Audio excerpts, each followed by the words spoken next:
আজকে আমড়া দিয়ে মজাদার একটি রেসিপি করে দেখাবো। এখানে আমড়া নিয়েছি, তা আমড়াটা কেটে নিচ্ছি। কাঁচা আমড়া, টক খেতে। সাথে নিয়েছি আলু লম্বালম্বি করে কেটে, আর নিয়েছি চিংড়ি মাছ। চিংড়ি মাছ আলু আমড়া দিয়ে ঝোল রান্না করব। এটা আমাদের এলাকার ভীষণ জনপ্রিয় একটি রেসিপি, খুবই সুস্বাদু। এবার রান্না শুরু করে দিই। কড়াইয়ে দিয়ে দিচ্ছি তেল। তেল দিয়ে হলুদ লবণ মাখিয়ে চিংড়ি মাছটা হালকা করে ভেজে নিব। চিংড়ি মাছ খুব একটা বেশি সময় নিয়ে ভাজতে হয় না, তাহলে মাছটা শক্ত হয়ে যায়। শক্ত হয়ে গেলে খেতে ভালো লাগে না, সেজন্য চিংড়ি মাছটা আমি হালকা করে ভেজে নিচ্ছি। এবারে আমি দিয়ে দিব এর মধ্যে পেঁয়াজ বাটা, লাল মরিচ বাটা, হলুদের গুঁড়ো। আর কোনো মশলা দিতে হবে না, এই মশলাতেই রান্না হবে মজাদার রেসিপি। তো যারা দেখছেন আমাদের এলাকার যদি কোনো লোকজন দেখে থাকেন, তাহলে অবশ্যই কমেন্টস করে জানাবেন কে কোত্থেকে দেখছেন।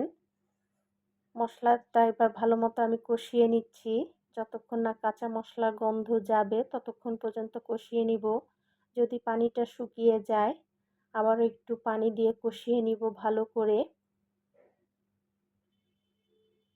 তো যা বলছিলাম, তো আঞ্চলিক রান্নাগুলো একটু ব্যতিক্রম টাইপের হয়।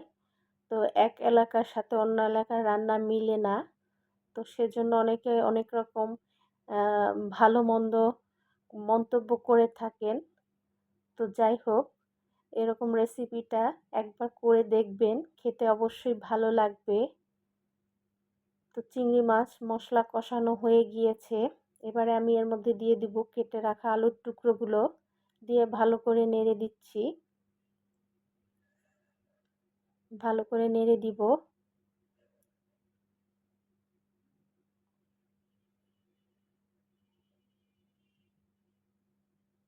আমড়া দিয়ে আরও বিভিন্ন রকম রেসিপি আছে, চাইলে আপনারা কমেন্টস করে জানাতে পারেন। আমি চেষ্টা করব সেই রকম রেসিপিগুলো করে দেখাতে। এবার ঢেকে দিচ্ছি মিনিট 2-এর জন্য। মিনিট 2-এর পরে ঢাকনা খুলে আবারও নেড়ে দিব। তবে আমড়া দিয়ে মাছের চচ্চড়ি রান্না করে খাওয়া যায়, মাছের ঝোল রান্না করে খাওয়া যায়। এর আগে কই মাছ দিয়ে ঝোল রান্না করেছি, অনেকের ভালো লেগেছে। এবারে আমরা দিয়ে দিয়েছি আলুর মধ্যে, দিয়ে ভালো করে নেড়ে দিব। আমড়াটা দিয়ে আরও মিনিট 2-এর মতো ঢেকে রান্না করব। ঢাকনা খুলে নেড়ে দিচ্ছি ভালো করে।